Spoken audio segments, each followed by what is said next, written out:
இப்போ கூட சொல்கிறாங்க, நீங்கள் ஊன்னு சொல்லுங்கள் அமௌண்ட்டு கொடுக்குறோன்ட்டு.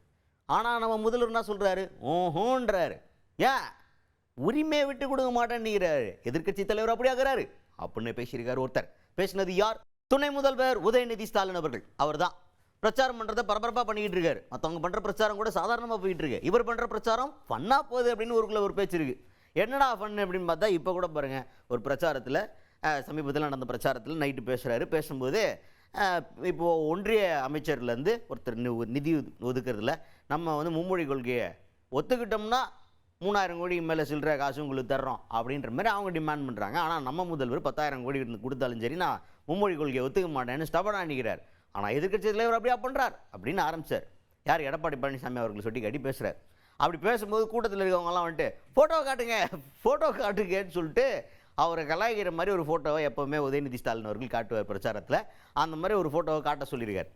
அதை வந்து உதயநிதி ஸ்டாலின் அவர்கள் வந்து இந்த தடவை மறுத்துட்டார். ஏன்னா இவங்க பர்சனல் அட்டாக் வந்து அதிகமாக போயிட்டுருக்கு. உதயநிதி ஸ்டாலின் இங்கேருந்து அவர் அட்டாக் பண்ண, அவர் வந்து இவங்களை பர்சனலாக ரொம்ப அட்டாக் பண்ண. சமீபத்தில் கூட ஸ்டாலின் அவர்களை பற்றி எடப்பாடி பழனிசாமி அவர்கள் இப்படி பேசிவிட்டாருன்னு சொல்லிட்டு ரொம்ப மன வருத்தத்தில் முதல்வர் கூட பேசியிருந்தார். அந்த மாதிரி பர்சனல் அட்டாக்குள்ளே போவேனான்றதுனால இப்போ உதயநிதி ஸ்டாலின் அவர்கள் இல்லை நான் ஃபோட்டோலாம் காட்ட மாட்டேன், அவர் என்னென்ன திட்டுறாரு தெரியுமா என்னைய, அவர் ரொம்ப திட்டுறாருங்க, ரொம்ப பேசுகிறாரு அவர் அப்படின்ற மாதிரி உதயநிதி ஸ்டாலின் அவர்களே ரொம்ப ஃபீல் பண்ணியிருக்காரு. அந்த ஃபீல் பண்ண ரொம்ப ஃபன்னான மொமெண்ட்டை நீங்கள் பார்க்க போகிறீங்க. ஒன்றிய கல்வி அமைச்சர் திரு தர்மேந்திர பிரதான் சொல்கிறாரு, மும்மொழி கொள்கையை ஏற்றுக்கணும், ஏற்றுக்கிட்டாதான் 3500 கோடி கொடுப்பேன்னு சொல்லிட்டார். நம்முடைய தலைவர் சொல்லிட்டார் மும்மொழி கொள்கையா, அதில் என்ன இருக்கு? மீண்டும் தமிழ்நாட்டுக்குள்ள ஹிந்தி திணிப்பை ஒன்றிய பாஜக அரசு கொண்டு வர முயற்சிக்குது. 3500 கோடி இல்லை, 10,000 கோடி கொடுத்தாலும் தமிழ்நாட்டுக்குள்ள இந்தி திணிப்பை நுழைய விட மாட்டேன்னு நம்முடைய முதலமைச்சர் அவர்கள் தெளிவாக சொல்லிட்டாங்க. ஆனால் எதிர்கட்சி தலைவர் என்ன பண்றாரு? போட்டோலாம் காட்ட மாட்டேன், பெரிய பஞ்சாயத்தாய் போயிடுச்சு, நான் காட்ட மாட்டேன். அந்த போட்டோவை எல்லாரும் பார்த்துட்டாங்க, ஏற்கனவே எல்லாம் ஒரு முறை பார்த்து என்ஜாய் பண்ணிட்டீங்க.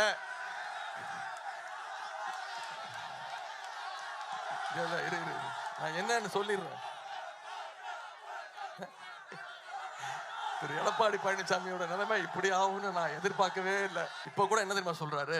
இன்னைக்கு பேசும்போது கூட சொல்றாரு, ஒன்றிய அரசோடு அதிமுக இணக்கமா இருந்ததால தான், அதாவது அடிமையா இருந்ததால தான் தமிழ்நாட்டுக்கு பல திட்டங்கள் வந்துச்சான் சொல்றாரு. இன்னொன்னு சொல்றாரு, பேசும்போது சொல்லிட்டாரு, நமக்கு எதுக்கு இந்த வீராப்புலாம், எல்லாருக்குமே தெரியும் மோடி தான் ரொம்ப நம்பர் 1 ஸ்ட்ராங்கு அப்படின்னே சொல்லிட்டாரு. இதைத்தான் நான் முரட்டு அடிமைன்னு சொன்னேன். முரட்டு பக்தர்கள் பார்த்துருக்கீங்க, முரட்டு தொண்டர்கள் கேள்விப்பட்டிருப்பீங்க. திரு எடப்பாடி பழனிசாமி மாதிரி ஒரு முரட்டு அடிமையை பார்த்துருக்கீங்களா நான் கேட்டேன். அவருக்கு கோவம் வந்துருச்சு. நீ கேட்டுட்டு போயிடுவ, அவர் எல்லாம் என்ன திட்டுறாரு, என்னென்ன திட்டுறாரு தெரியுமா? செத்து போயிருக்கணும்ட்டாரு, என் உயிரை வாங்குறான் அப்படின்ட்டாரு.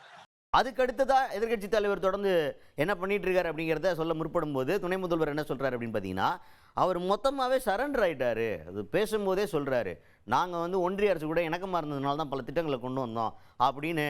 அவர் ஒட்டுமொத்தமாக ஒரு பயங்கரமான ஒரு அடிமையாக மாறிட்டார். அதை சொல்கிறதுக்கு தான் என்னையை போட்டு திட்டுறாரு அவர் அப்படின்ற மாதிரி பேசியிருக்காரு உதயநிதி ஸ்டாலின் அவர்கள். அது மட்டும் இல்லை, இன்னொரு தத்துவத்தை நேற்று சொல்லியிருக்கிறாரு. என்ன தெரியுமா சொல்லியிருக்கிறாரு? ஒன்றிய அரசோடு இணக்கமாக இருக்கிறது தான் தமிழ்நாட்டுக்கு ரொம்ப நல்லது. யார் சொல்றது? திரு எடப்பாடி பழனிசாமி அவர்கள். யோசிச்சு பாருங்க, 2016ஆம் ஆண்டு ஜெயலலிதா அம்மையார் டிசம்பர் மாதம் இறந்து போனாங்க. டிசம்பர் 2017ஆம் ஆண்டு இவர் முதலமைச்சர் ஆயிட்டாரு. அப்போதான் தமிழ்நாட்டுக்குள்ள என்ன வந்துச்சு? நீட் தேர்வை கொண்டு வந்தாரு. பாஜகவோடு கை கோத்துக்கிட்டு தமிழ்நாட்டுக்குள்ள நீட் தேர்வை கொண்டு வந்தது யாரு? இந்த அடிமை கூட்டம். உதய் மின் திட்டம்னு கொண்டு வந்தது யாரு? இந்த அடிமை கூட்டம். டிஎன்பிஎஸ்சி தேர்வை வெளிமாநில இளைஞர்களும் வந்து தமிழ்நாட்டில் எழுதி கலந்துக்கலான்னு அந்த திட்டத்தை கொண்டு வந்து யாரு? இந்த அடிமை கூட்டம். இப்படி தமிழ்நாட்டுக்கு கெடுதல் செய்யற அனைத்து திட்டங்களையும் பாஜக செய்யும் போது அதற்கு கூட நின்னது இந்த அடிமை கூட்டம். இதெல்லாம் ஜெயலலிதா அம்மா ஆட்சியில் இருக்கும் போது தமிழ்நாட்டுக்குள்ள வரல. இந்த அடிமை கூட்டம் வந்ததுக்கு அப்புறம் தான் தமிழ்நாட்டுக்குள்ள வந்ததுங்கிறத நாம மீண்டும் நினைவுபடுத்துவோம்.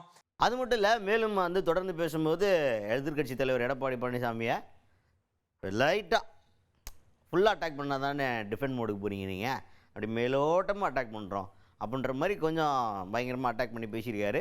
அப்படி என்ன பேசியிருக்காரு அப்படின்றத கேளுங்க.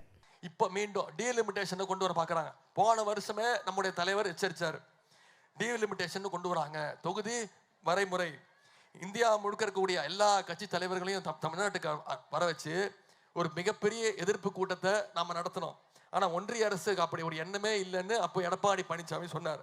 ஆனா இப்போ டீலிமிட்டேஷன் பத்தி விவாதிக்க ஏப்ரல் 16ஆம் தேதி நாடாளுமன்ற கூட்டத்தை ஒன்றிய அரசு கூட்ட சொல்லியிருக்கு. இதற்கும் திரு எடப்பாடி பழனிசாமி அவர்கள் வாயை திறக்கல. இந்த டீலிமிட்டேஷன் வந்துச்சுன்னா தமிழ்நாட்டில் இருக்கக்கூடிய எம்பிக்கள் நாடாளுமன்ற உறுப்பினருடைய எண்ணிக்கை குறையும். 39ங்கிறது 32 ஆகும். நம்முடைய எண்ணிக்கை குறையுதுன்னா என்ன அர்த்தம்? நம்முடைய உரிமை குறையுதுன்னு அர்த்தம். இதெல்லாம் தட்டி கேட்க வேண்டிய ஒரு எதிர்கட்சி தலைவர் இப்ப என்ன பண்ணிட்டு இருக்கிறாரு? திருப்பி மோடிக்கு அடிமையாக சங்கி கூட்டத்துக்கு கூட சேர்ந்துக்கிட்டு தமிழ்நாட்டுக்கு துரோகத்தை திரு எடப்பாடி பழனிசாமி அவர்கள் இழைச்சிக்கிட்டு இருக்கிறார். அதனாலதான் நம்முடைய தலைவர் திரும்ப திரும்ப சொல்றாரு, வர்ற சட்டமன்ற தேர்தல் சாதாரண தேர்தல் கிடையாது. இந்த தேர்தல் டெல்லி அணியா தமிழ்நாடு அணியா? டெல்லி அணி வெர்சஸ் தமிழ்நாடு அணி. தமிழ்நாடு அணியில யார் யார் இருக்கோம்? தமிழ்நாடு அணிக்கு யார் கேப்டன்? நம்முடைய தலைவர் தான் தலைவர். டெல்லி அணிக்கு யார் கேப்டன்? திரு மோடி. டெல்லி அணிக்கு எடப்பாடி கேப்டன் ஆக்கி விட்டுருவாரு மோடி. அவர் ஓடி வானா ஓடி போயிடுவாரு. டெல்லிக்கு ஓடியே போயிடுவாருமா அவரு.